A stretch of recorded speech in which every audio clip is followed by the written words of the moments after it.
سیلاب کی تباہ کاریاں ہیں وہ کسی سے مخفی نہیں ہیں، اور اب تو اس قدر طوفان اور سیلاب بے قابو ہو گیا کہ ہمارے ملک کا ایک حصہ پانی میں بہہ گیا۔ لوگوں کے مویشی، ڈور ڈنگر سب کچھ پانی میں بہہ گئے۔ ان کے گھر کوئی اتنے پختہ تھے بھی نہیں تھے، وہ گروندے ہی تھے، وہ بھی پانی کی نظر ہو گئے، اور یہ پگ ڈنڈیوں پر یا جہاں کوئی اونچے ٹیلے ہیں وہاں آ کے بیٹھ گئے۔ ادھر سے کبھی بارش برستی ہے اور کبھی سخت دھوپ کو انہیں سامنا کرنا پڑتا ہے۔ بیماریاں پھیل رہی ہیں، بھوک ہے، ننگ ہے، افلاس ہے، بے سر و سامانی ہے، گھر نہیں ہے، بے چینی ہے، اضطراب ہے، اپنے گھروں کے بہہ جانے کا صدمہ، اپنے مال مویشی ڈور ڈنگر ان کے بہہ جانے کا دکھ، اور کئیوں کے عزیز اس پانی کی نظر ہو گئے، لاشیں تک نہیں ملی۔ اس سیلاب کی بے رحم موجیں ان کو کھا گئیں۔ سخت اذیت کے اندر ہمارے ملک کا ایک حصہ ہے، سندھ کا حصہ ہے، پنجاب کا حصہ ہے، بلوچستان ہے، اور کے پی کے کا ایک حصہ اس سیلاب کی نظر ہو گیا ہے۔ تو میں آپ سے کہوں گا کہ اللہ تعالیٰ نے ہمیں بہت عافیت میں رکھا ہے۔ وہ زلزلے کے جھٹکے جنہوں نے کشمیر اور سرحدی علاقہ جات کو توڑ کے رکھ دیا اور 1 لاکھ کے قریب اموات ہوئیں، ان جھٹکوں کو ہم نے یہاں بھی محسوس کیا تھا،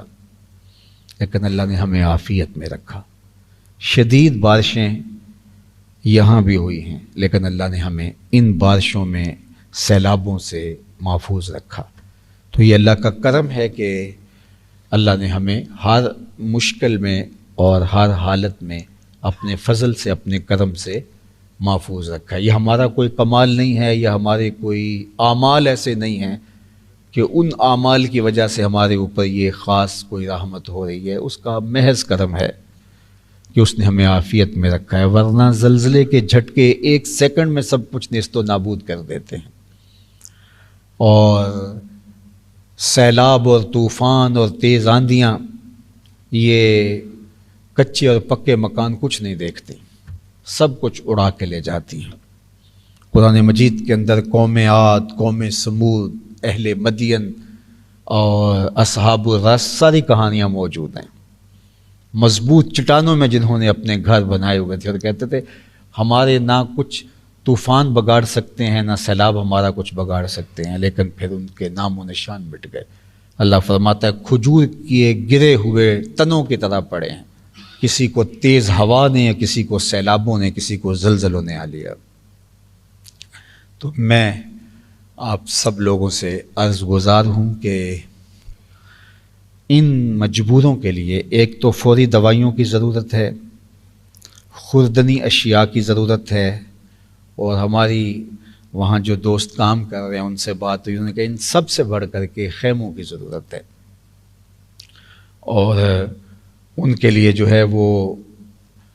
مستقل آباد کاری، جب پانی اترے گا تو مکانات کو تعمیر کرنا، جو تھوڑے بہت رہ گئے ہیں تو ان کو دوبارہ ان کی چھتیں سیدھی کر دینا، یا جو بالکل منہدم ہو گئے ہیں تو اگر کچے ہیں وہ تو بالکل ختم ہیں، اگر پکے مکان تھے تو اینٹیں بکھری ہوئی ہیں تو دوبارہ ان کو جو ہے وہ کھڑا کر دینا۔ وہ کوئی بہت لمبا کام نہیں ہے، ایک مکان کا کوئی 5 لاکھ 6 لاکھ کے قریب وہ ایک مکان دوبارہ ایوریج کھڑا ہو سکتا ہے۔ اتنے پیسے تو ہم واش روم پہ لگا دیتے ہیں، اس سے زیادہ لگا دیتے۔ اگر 500 گھر ہیں ہماری سوسائٹی کے اندر، ہر بندہ یہ طے کر لے کہ ایک مکان میں نے تعمیر کر کے دینا ہے اور 4 سے 5 لاکھ روپے اس پہ لگے گا، تو یہ کیا مشکل ہے۔ ایک غریب کے گھر کے اوپر چھت آ جائے گی اور اس کی اشک شوئی ہو جائے گی، دوبارہ اپنے گھر میں بیٹھ جائے گا، اور اس میں کئی ایسے بھی ہوں گے جن کے کچھ عزیز پانی میں بہہ گئے ہوں گے، تو وہ دوبارہ آسودہ ہو کے اپنے مکان میں آ جائیں گے۔ تو بتائیے کہ کس قدر ہم ان سے دعائیں لیں گے۔ ہماری آرزو یہ ہے کہ ہم ان کے لیے جو ہے وہ ایک کالونی ٹائپ مکان بنائیں، اس میں بھی آپ شامل ہو سکتے ہیں۔ اللہ تعالیٰ بہت بندوں کو توفیقات دے گا، لیکن میں چاہتا ہوں کہ اس کام میں ہمارا حصہ بہت سارا ہو۔ بس ترغیب دینا مقصود تھا تاکہ ہمارا حصہ ہو جائے، کل قیامت کے دن ہم رسول اللہ کے سامنے شرمندہ ہونے سے بچ جائیں، اور اللہ کا سامنا ہم نے کرنا ہے، اور اس کی مخلوق اس طرح تڑپ رہی ہے تو اللہ جل شانہ اس کی توفیق ہم سب کو عطا کرے، دنیا آخرت کی برکتیں ہماری جھولیوں میں ڈال دے۔